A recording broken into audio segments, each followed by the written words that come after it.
huvitav, kohe alguses pidi ette minema, et pidi ees olema ja siis tegime noortega ilusti tööd lõpuni välja.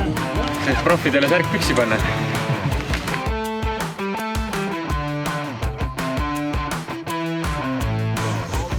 Aga vaatame, kuidas läheb, selles ma arvan, et tuleb suht tegelikult, see on iga aasta hästi fun sõit, see on hästi äge ring, millel võidusõit, et ma tegelikult sellepärast tulin ja tegelikult see võidusõit on, siin on nagu teine tähendus ka ju lõppu.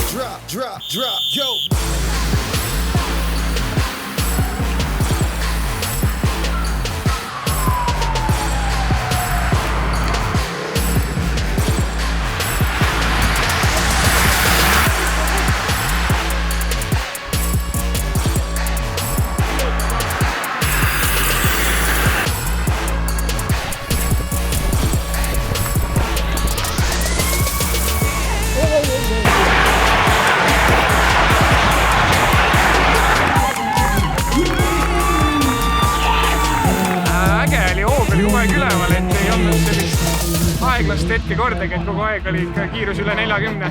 Lauri Tamm, tänase sõidu kangelane, kahekordne Lauri Ausi medaliaali võitja. Kes see võitleida on ju nii? Jah, täpselt, et võit on ju kõige parem tunne.